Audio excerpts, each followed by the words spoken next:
L'année 2025 marque le 1700e anniversaire du Concile de Nicée. Le Concile de Nicée est considéré par certains comme l'une des plus grandes réalisations de la chrétienté, et célébrer le 1700e anniversaire d'un quelconque événement est véritablement historique. Les réunions commencèrent en mai de l'an 325 après Jésus-Christ dans la petite ville de Nicée en Asie mineure dans l'actuelle Turquie. Plus de 300 évêques participèrent aux réunions.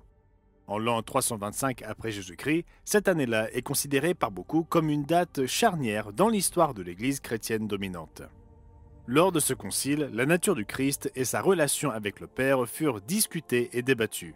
Mais une autre question très importante fut également débattue. Quelle est cette question moins connue qui fut débattue lors du concile de Nicée? Et quel est son rapport avec vous et moi aujourd'hui? C'est ce que nous allons examiner dans cette émission du Monde de demain. Et préparez-vous, car plus tard dans l'émission, je vous donnerai l'occasion de demander un exemplaire gratuit de la brochure L'Église de Dieu à travers les âges. Remontons-nous dans le temps jusqu'à cet événement capital. Nous sommes en 325 après Jésus-Christ et posons-nous la question suivante: devrions-nous suivre Constantin ou le Christ? Je reviens tout de suite.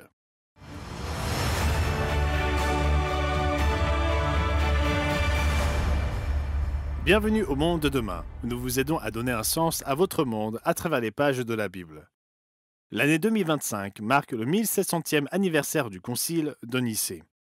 Il est étonnant qu'une conférence tenue il y a 17 siècles soit toujours d'actualité. Pour commémorer un événement aussi important, le pape François, avant sa mort, avait prévu de se rendre dans la ville actuelle d'Iznik, dans le nord-ouest de la Turquie, à environ 112 km d'Istanbul. C'est là que se trouve l'ancienne ville de Nicée. Le 28 novembre 2024, le pape François aurait déclaré que le concile de Nicée constitue une étape importante dans le cheminement de l'Église et aussi de toute l'humanité, parce que la foi en Jésus, le Fils de Dieu, fait chair pour nous et pour notre salut, a été formulée et professée comme une lumière qui éclaire le sens de la réalité et le destin de toute l'histoire. Le pape François faisait référence au fait que le concile de Nicée avait été convoqué pour traiter des questions relatives à la divinité du Christ et à la relation entre Jésus-Christ et le Père. Il n'est pas dans notre intention d'approfondir cette question dans le cadre de cette émission, ni de discuter du credo de Nicée, issu de ce rassemblement. Mais alors que nous réfléchissons à l'importance du concile de Nicée, examinons un sujet souvent oublié, mais qui était à l'origine de profondes divisions à cette époque, et qui a peut-être même plus d'importance pour nous aujourd'hui. Quel est donc ce sujet? Il s'agit de la Pâque. Vous pourriez dire, attendez, c'est faux, les Juifs célèbrent la Pâque, l'Église des années 300 célébrait les Pâques. Eh bien, l'histoire est bien plus complexe. Pour commencer notre exploration de ce sujet, nous allons nous pencher sur les écrits d'Eusèbe de Césarée, qui fut l'évêque de Césarée en Palestine de 313 après Jésus-Christ jusqu'à sa mort en 339. Il est parfois qualifié comme le père de l'histoire de l'Église. Il joua un rôle de premier plan lors du concile de Nicée et ses écrits nous donnent un aperçu approfondi et fascinant de ce qui s'y passa. Reprenons l'histoire dans son livre « Vie de Constantin », livre 3 et au chapitre 5. Eusèbe écrivit: l'Église était tourmentée auparavant, l'époque du concile de Nicée, par une autre maladie. C'est ainsi que je nomme le différend qui s'était ému au sujet du jour où on doit célébrer la fête de Pâques. Arrêtons-nous là. Dans cette traduction française de l'ouvrage d'Eusèbe, lorsque nous lisons le terme Pâques au pluriel, nous devons comprendre que le mot qu'il utilisa en réalité est le mot grec Pascha. Ce mot est dérivé de l'hébreu Pessar, qui est le mot à partir duquel nous obtenons le mot Pâques au singulier. Soit dit en passant, le mot Easter en anglais a été associé plus tard au Pâques dans le monde germanique et anglo-saxon. L'encyclopédie catholique en ligne le confirme dans l'article intitulé Les Pâques ou Easter en anglais. Le terme grec pour les Pâques, Pascha, est la forme araméenne d'après l'hébreu Pessar. La plupart des gens ne connaissent le mot Pâques au singulier que par son association avec les Juifs. Mais en réalité, les dirigeants de l'Église que Constantin réunit en 325 après Jésus-Christ célébraient tous une fête appelée la Pâque. Cela pourrait vous surprendre. Bien sûr, si votre langue maternelle est le français, l'espagnol ou l'italien, ce n'est pas surprenant. Dans ces langues, le terme Pâques au pluriel conserve son lien au terme Pâques au singulier. En français, Pâques, en espagnol, Pascua, en italien, Pasqua. Tous ces termes tirent leur origine de l'hébreu Pessar.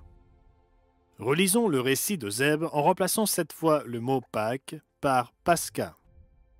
L'Église était tourmentée auparavant par une autre maladie.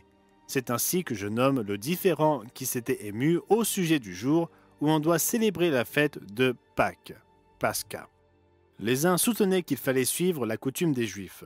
Les autres prétendaient au contraire qu'il fallait examiner très exactement le temps et ne pas s'accorder avec des peuples qui, sur ce point même, étaient éloignés de la grâce de l'Évangile, c'est-à-dire les Juifs. Voyez-vous, à l'époque de Zeb et de Constantin, les opinions divergeaient quant à la date de la Pâque chrétienne. Certains estimaient qu'elle devait être célébrée le 14e jour du mois hébreu de Nissan. D'autres estimaient qu'elle devait être célébrée un dimanche, avec quelques variantes sur la manière de déterminer le dimanche à retenir. Toutes ces divergences ont donné lieu à une importante controverse entre les églises. Eusèbe poursuit en expliquant: il y avait longtemps que les peuples étaient divisés sur ce sujet et que la discipline de l'Église en était troublée. Personne ne pouvait apporter de remède à ce mal. Chaque partie était d'un poids presque égal, la question demeurait indécise. Il n'y avait que Dieu qui pût la régler, et il semble qu'il n'y avait sur la terre que Constantin, dont Dieu choisit de se servir pour cela. Quelle déclaration! Une controverse doctrinale majeure divise l'Église, et la seule personne sur terre capable de le résoudre est un empereur romain païen et politiquement astucieux? Mais diront certains, Constantin s'était fait baptiser, il était devenu chrétien. Nous en reparlerons dans quelques instants. C'est une histoire fascinante en soi. Mais avant de nous pencher sur cette question, je voudrais prendre un moment pour mentionner la brochure gratuite que nous vous offrons aujourd'hui, rédigée par feu l'évangéliste John Ogwyn, qui s'intitule « L'Église de Dieu à travers les âges ». Jésus-Christ fonda son Église à la Pentecôte en l'an 31 de notre ère. Cela fait presque 2000 ans. C'est encore plus lointain que les 17 siècles qui nous séparent du Concile de Nicée. Mais qu'est-il advenu de cette Église pendant tout ce temps, du 1er siècle à nos jours? C'est une histoire fascinante qui donne à réfléchir, et une histoire dont, en réalité, beaucoup de gens ne sont que vaguement conscients. Si vous êtes un disciple du Christ, vous devez savoir ce que l'Église originelle croyait vraiment et ce qui est arrivé à cette Église. Nous vous enverrons ces publications gratuites pour vous aider dans votre étude. Elle s'intitule « L'Église de Dieu à travers les âges ». Appelez, cliquez ou écrivez dès aujourd'hui. Pour bénéficier de l'offre gratuite d'aujourd'hui, si vous habitez les Antilles-Guyane, appelez le 06 96 800 701. Et si vous habitez en Haïti, appelez le 509 46 59 93 82. Notre publication claire et concise vous aidera à comprendre les vérités essentielles issues des pages de la Bible. Si vous appelez pour la première fois, vous recevrez également un abonnement annuel gratuit à la revue du Monde de demain. 6 numéros inspirants traitant de l'actualité, de la science et de la culture moderne vous aideront à donner un sens à votre monde selon une perspective biblique. Appelez dès aujourd'hui et rejoignez les millions de personnes dans le monde entier qui se tournent vers le monde de demain pour y puiser la vérité, les sens des prophéties et l'espérance en cette période de confusion.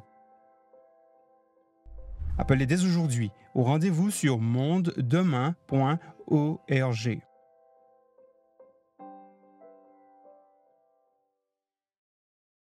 Heureux de vous retrouver. Dans la première partie de cette émission, nous avons découvert l'une des crises qui servit de catalyseur au Concile de Nicée. Il s'agissait d'un désaccord sur la date de l'observance de la Pâque. Certains voulaient continuer à observer la Pâque chrétienne le jour de la Pâque originelle, telle que célébrée par le Christ. D'autres voulaient la célébrer un autre jour, en fonction du calendrier de l'Église. L'évêque Eusèbe déclara que la seule personne ici-bas capable de résoudre ce problème était l'empereur romain Constantin. Et ce n'est pas peu dire. Comme l'a écrit mon collègue et présentateur l'évangéliste Wallace Smith dans l'article du Monde de demain intitulé « 1700 ans après Nicée », le concile de 325 ne fut pas convoqué sous l'autorité d'un chef religieux, comme nous pourrions nous y attendre, mais sous celle de l'empereur romain Constantin. L'empreinte de l'empereur y est d'ailleurs omniprésente. Parlons un peu de Constantin. Était-il un véritable disciple de Jésus-Christ? Ou était-il un roi mondain avisé qui vit que le soutien de l'Église chrétienne dominante serait une opportunité politique en or? L'historien Will Durant pose cette question et y répond dans son livre Histoire de la civilisation, César et le Christ. Était-ce une conversion sincère, un acte de conviction religieuse ou une habile manœuvre de sagesse politique? La dernière hypothèse paraît la plus probable. Un croyant vraiment convaincu aurait été chrétien d'abord, homme d'État ensuite. Pour Constantin, au contraire, le christianisme fut un moyen, non une fin. Au début de son règne, Constantin était totalement immergé dans les pratiques païennes d'un empereur romain typique. Vers la fin de son règne, il favorisa l'Église chrétienne et s'éloigna des pratiques païennes auxquelles il avait pris part auparavant. Quelle est donc la cause de ce changement? Dans le livre Une brève histoire du christianisme, les auteurs expliquent comment cela s'est produit. À la page 33, on peut y lire. Constantin croyait que le Dieu chrétien l'avait aidé à gagner ses batailles pour le contrôle de l'Empire, et il souhaitait donc que l'aide divine de la religion chrétienne se poursuive pour maintenir la paix et le bien-être de son règne. La sagesse de sa politique est amplement justifiée par la dévotion et la loyauté extravagante qu'il reçoit de ses sujets chrétiens. La religion personnelle de Constantin est un sujet de spéculation. Il ne fut baptisé que sur son lit de mort. Ce que l'on peut dire avec certitude, c'est que numéro 1, son intervention dans les affaires religieuses était dans une large mesure dictée par ce qu'il considérait comme politiquement opportun. Et numéro 2, qu'à partir du début de son règne, il s'est de plus en plus identifié à l'Église. Ainsi, cet empereur païen, qui voyait l'intérêt de prêter allégeance aux dieux chrétiens, constata que sa nouvelle religion traversait une crise doctrinale en 325 après Jésus-Christ. C'est alors qu'il convoqua les évêques au concile de Nicée. Il présida personnellement les réunions et dirigea les débats. En fait, il exerça une telle influence sur ce qui s'était passé que l'auteur H.G. Wells fait cette choquante déclaration. Une chose très importante que nous devons noter, c'est le rôle joué par l'empereur dans la codification du christianisme. Il est très manifeste que dans l'histoire du christianisme de cette époque, au IIIe siècle de notre ère, l'esprit de Constantin le Grand se fait sentir autant et peut-être même davantage que l'esprit de Jésus. C'est une chose étonnante à dire. Pour qu'une église se disant chrétienne réunisse un concile pour discuter des désaccords doctrinaux, on pourrait penser que le fait qu'il soit guidé par l'esprit du Christ serait une priorité. Mais ce ne fut pas le cas. Que s'est-il donc passé lors du concile? En particulier, que s'est-il passé concernant la date de l'observance de la Pâque?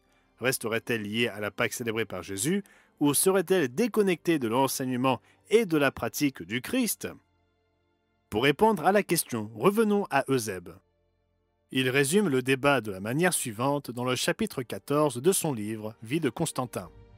Ainsi, il y eut une foi unanime, et tous se mirent d'accord sur la date de la fête du salut, la Pâque. En réalité, il s'agissait d'une unité forcée, d'une uniformisation par la contrainte. C'est ce qui fut accompli. Après le concile, Constantin lui-même écrivit une lettre à toutes les églises, et voici ce qu'il y dit.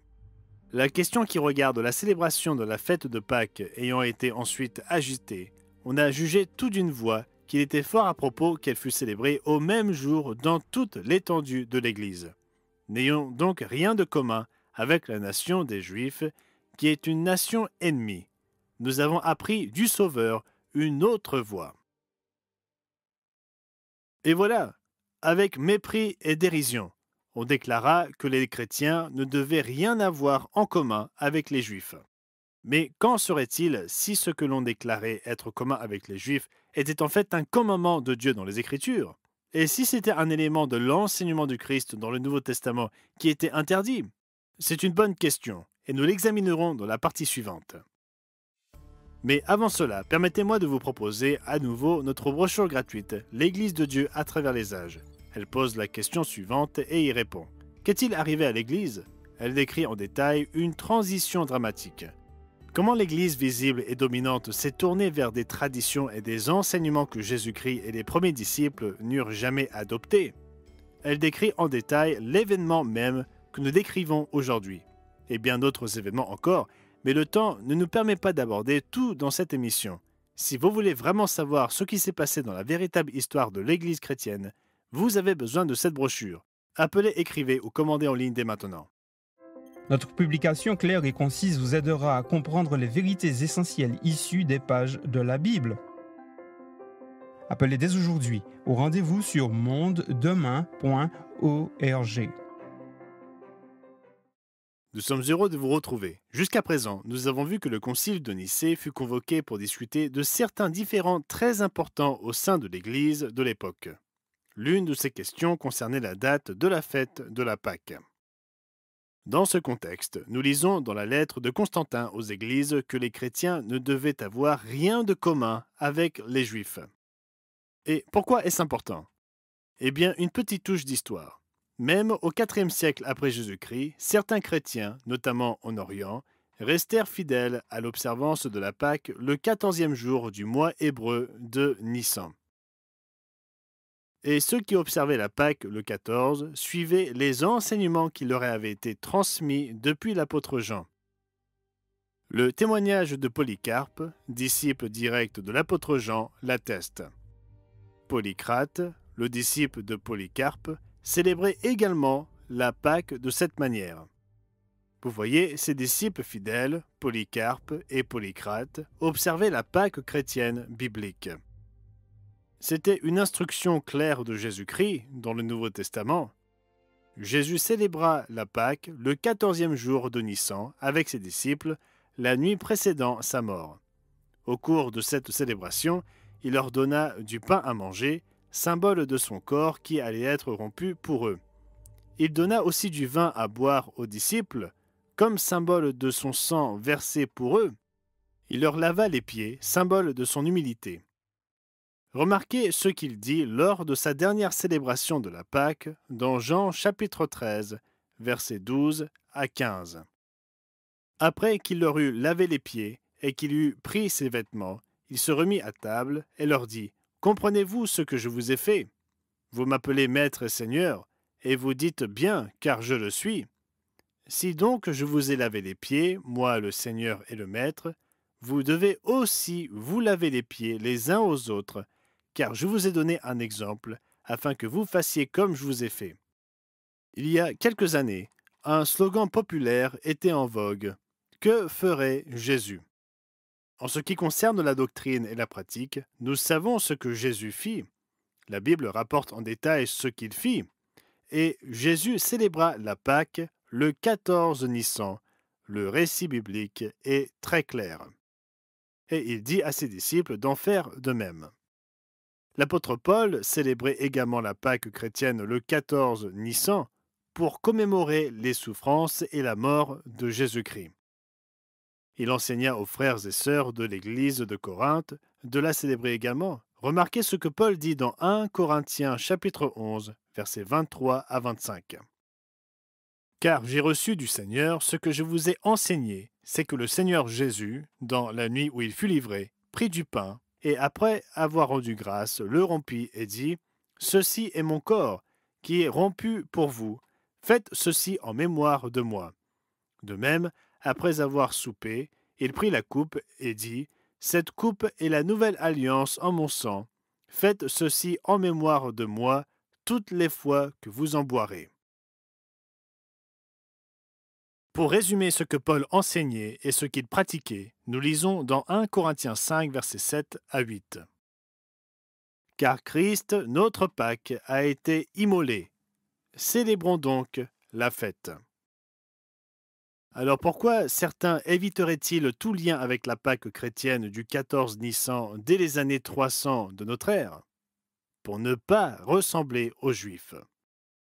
Et ils uniformisèrent une fête non juive dite Pascale en la fixant au dimanche suivant la première pleine lune vernale, censée commémorer la résurrection du Christ. Cette célébration du dimanche devint ce que l'on appelle aujourd'hui les Pâques. D'ailleurs, Jésus ne fut pas ressuscité un dimanche, il fut ressuscité vers la fin du sabbat, le samedi, exactement 3 jours et 3 nuits après sa mort sur la croix. mais c'est une autre histoire pour une prochaine fois. Soyons clairs, la résurrection du Christ est extrêmement importante. C'est sur elle que nous fondons notre espérance de la vie éternelle, comme nous le voyons dans Romains 8 et au verset 11.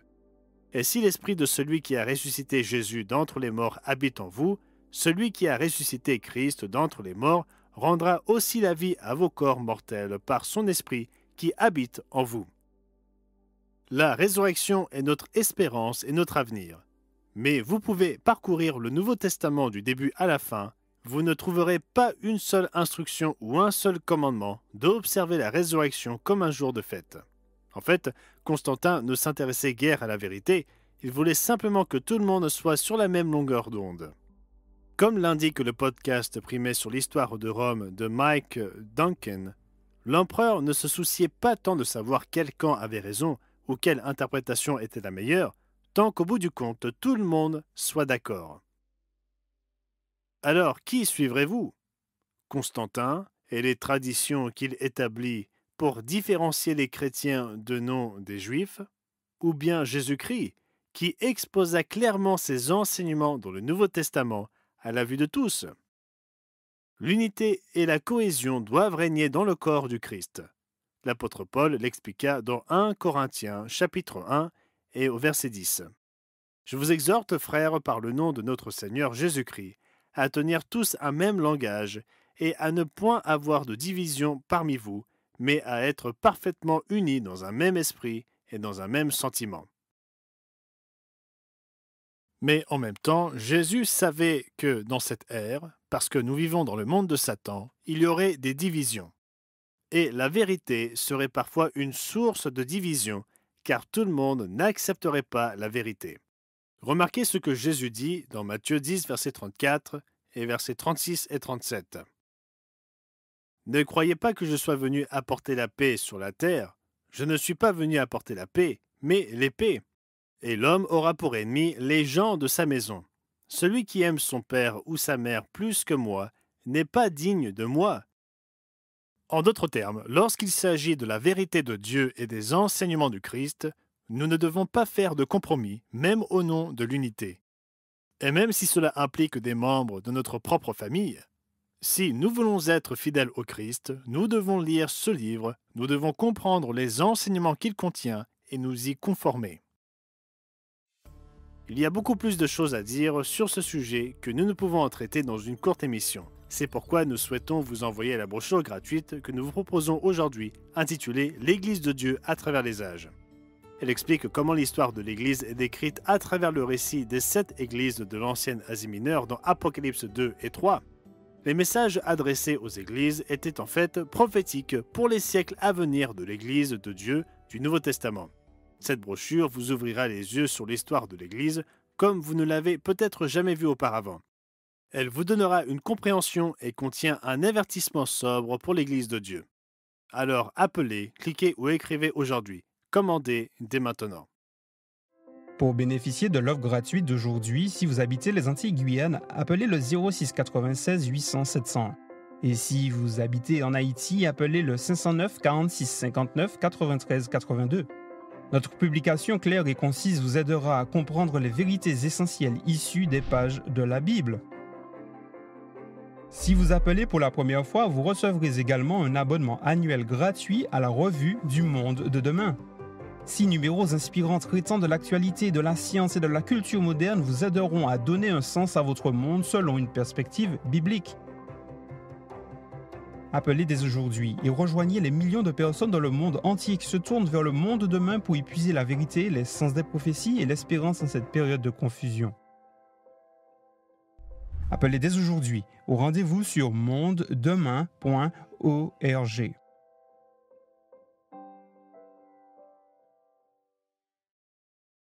Dans cette émission, nous avons vu que le concile de Nicée ne fut pas seulement convoqué pour débattre de la nature du Christ, il fut également convoqué pour régler la question de la date de la Pâque chrétienne. La majorité des membres de l'Église devenue la religion d'État se sont ralliés aux édits de Constantin. Ils célébrèrent le dimanche de Pâques qui devint les Pâques. C'était désormais la religion de l'Empire et donc la chose la plus commode à faire. Mais tout le monde n'y adhéra pas. Certains conservèrent la Pâque chrétienne biblique enseignée par le Christ, ainsi que les autres jours saints bibliques.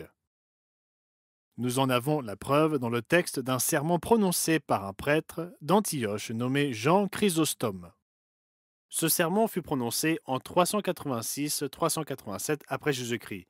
Il s'intitulait « Discours contre les Juifs ». Notez à quel point il méprisait les Juifs, mais notez aussi que son texte montre qu'il y avait encore des chrétiens fidèles qui célébraient la Pâque chrétienne biblique bien après Nicée. Voici ce qu'il dit. Les fêtes de ces malheureux Juifs vont arriver, fêtes continuelles, incessantes, les trompettes, les tabernacles, les jeûnes, et beaucoup de ceux qui font avec nous une même société, qui disent avoir les mêmes sentiments que nous, assistent à ces fêtes, les uns vont les voir, d'autres même y prennent part et observent les jeûnes judaïques. C'est cette coutume perverse dont je veux délivrer l'Église maintenant. La fête des trompettes, la fête des tabernacles, le jeûne, appelé le jour des expiations, et la Pâque du Nouveau Testament. Ces fêtes bibliques, instituées par le Dieu créateur, étaient encore célébrées par les chrétiens fidèles 60 ans après le concile de Nicée. Et elles sont encore célébrées aujourd'hui, 1700 ans après Nicée. L'Église du Dieu vivant, qui parraine et réalise le monde de demain, célèbre chaque année ces fêtes sacrées et anciennes en l'honneur de notre grand Dieu et de notre Sauveur vivant et aimant. Si vous souhaitez en savoir plus, contactez-nous. Nous serions ravis de vous répondre. Jerry Pillay est le secrétaire général du Conseil œcuménique des Églises. Il s'exprima sur l'importance des célébrations qui auront lieu en 2025 pour commémorer le Concile de Nicée. C'est l'occasion de nous interroger à nouveau, à plusieurs, sur la signification de Nicée pour nous aujourd'hui. À l'époque comme aujourd'hui, l'appel à l'unité a retenti dans un monde marqué par l'agitation, l'inégalité et la division. Nous vivons dans un monde troublé, inégal et divisé. Mais n'abandonnons pas la vérité au nom de l'unité. Ne suivons pas Constantin, mais suivons le Christ. Si vous souhaitez en savoir plus sur ces fêtes, contactez-nous. Commandez votre brochure gratuite « L'Église de Dieu à travers les âges ». Et ne manquez pas de nous rejoindre la prochaine fois lorsque Gerald Weston, Wallace Smith et moi-même nous expliquerons la bonne nouvelle du monde de demain, ainsi que la vérité, le réconfort et l'espérance qu'elle peut vous apporter à vous et à votre famille. À la prochaine fois. Pour bénéficier de l'offre gratuite d'aujourd'hui, si vous habitez les Antilles-Guyane, appelez le 06 96 800 700. Et si vous habitez en Haïti, appelez le 509 46 59 93 82. Appelez dès aujourd'hui et rejoignez les millions de personnes dans le monde entier qui se tournent vers le monde de demain pour y puiser la vérité, les sens des prophéties et l'espérance en cette période de confusion.